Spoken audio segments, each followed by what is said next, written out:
is thought and the thought has found words. A pleasant morning to everyone present here. We have learned a lot of poems, but do you know how many kinds of poetry are there in English literature? As a part of Art and Literary Club activity, we are here before you to give some information on the kinds of poetry.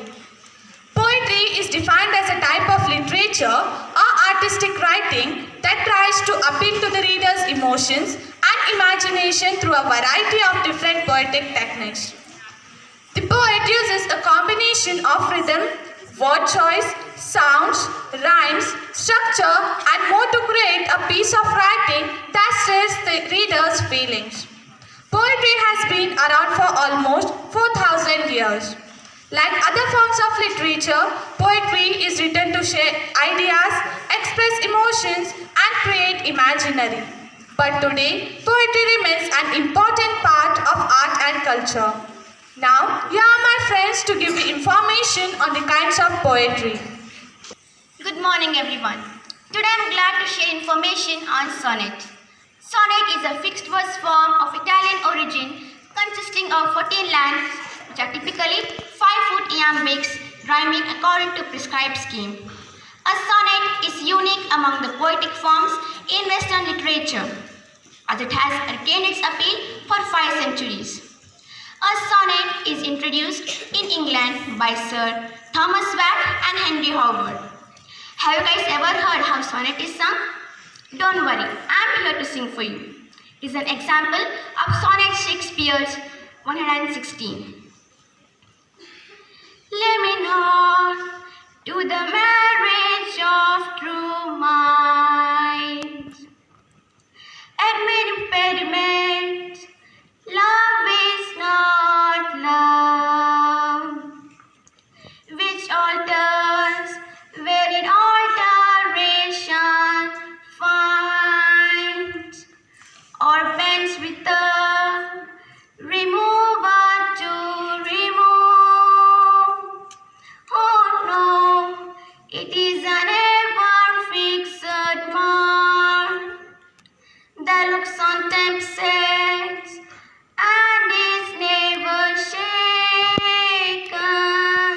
It is the star to every wandering barn, who once unknown, although his height be taken,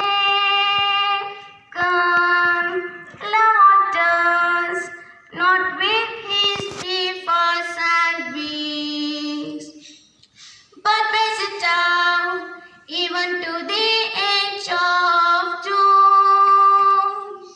Oh no, it is an ever fixed mark that looks on tempest and is never shaken. If this be error and upon me prove, I never read or no man ever loved. Thank you, everyone. Everyone, I am pleased to share you some information on limerick. Limerick is a popular form of short, humorous verse that is often nonsensical and frequently ribald. It consists of 5 lines with rhyming scheme A, B, A. Lines 1 and 2 end with the same rhyme. Lines 3 and 4 end with the same rhyme. And the last line end with the same rhyme as the first line. The form acquired widespread popularity in the early years of 20th century, and it was often heard by magazines and business houses. The origin of limerick is unknown, but it has been suggested that the name derives from the chorus of an 18th century Irish soldier song, Will You Come Out to Limerick? So, here I am to recite a limerick for you.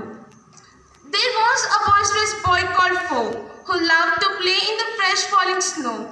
He went sledging on one day. On his wild husky-powered sleigh, tumbled tumultuously and broke his big toe. Example for tongue twister. A tutor who taught on the flute tried to teach 2 tutors to toot. Said the toot to the tutor, is it harder to toot or 2 tutors to toot? Thank you. Good morning, everyone. Today I am very happy to share information about free verse. Free verse is an open form of poetry. It does not use any consistent meter patterns, rhythm, or any natural speech. It thus tends to follow the natural speech. Free verse is a poetry without any set meters.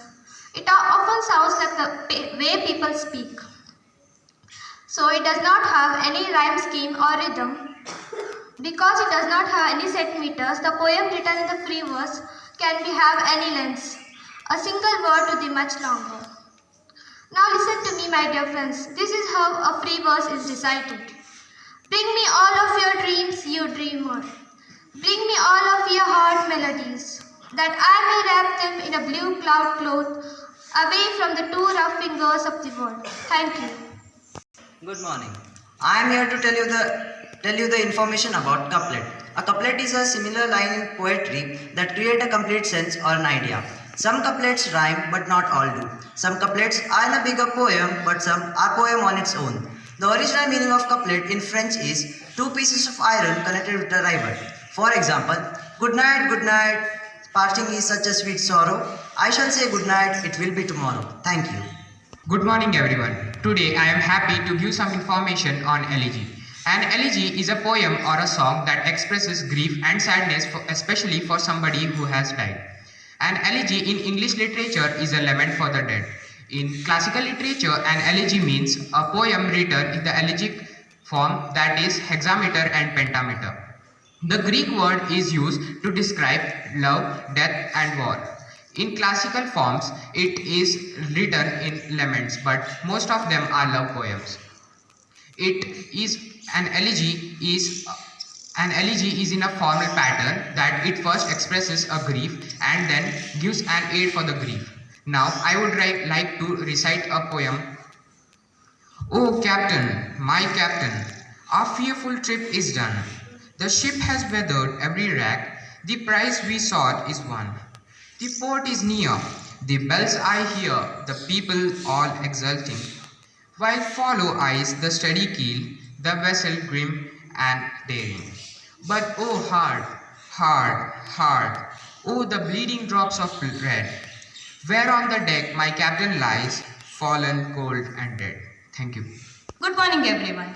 I hope the higher classes might have heard about ballad. If not, I'm here to give you information about ballad. Ballad is a form of verse, often narrative poems. They have 4-line stanzas. Ballads were originally dance songs.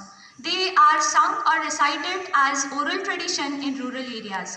The most famous ballad in the literature is The Rime of Ancient Mania by Samuel Taylor Coleridge.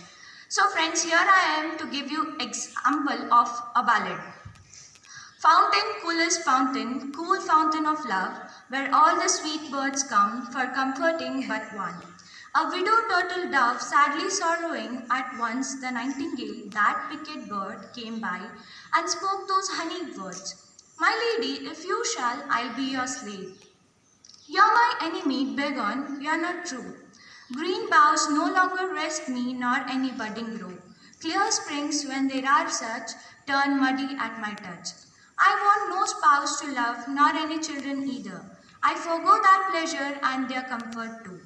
No, leave me your false and wicked, vile, untrue. I'll never be your mistress, I'll never marry you. By Edwin Hong. Thank you. Good morning everyone. I'm very glad to give you some information on blank verse. Blank verse is any poetry that does have the set metrical pattern, usually an iambic pentameter, but does not have a rhyme, is called a blank verse. An iambic pentameter refers to the meter of poetry lines. A line of poetry written in this way is composed usually of 5 iambs. Shakespeare frequently used unrhymed iambic pentameters in his plays. His works are an early example of blank verse. You may have come across many examples of blank verse. Now I'll recite one for you. Paradise Lost by John Milton. Of man's first disobedience and the fruit of that forbidden tree, whose mortal taste brought death into the world and all our woe. With loss of Eden till one greater man restored us and regained the blissful sea. Sing heavenly muse that on the secret top of Oreb or of Sinai didst inspire that shepherd who first taught the chosen seed. In the beginning, how the heavens and earth rose out of chaos. Thank you. Good morning, everyone. Do you know what a quatrain is? So today I am delighted to share some information about quatrain. A quatrain is a stanza in a poem that has exactly 4 lines.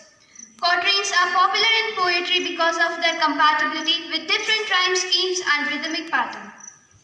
A quatrain in a poetry is a sequence of 4 lines that makes a verse or a stanza. A quatrain can be used as its own as a poem or can be used in a larger poem as a section.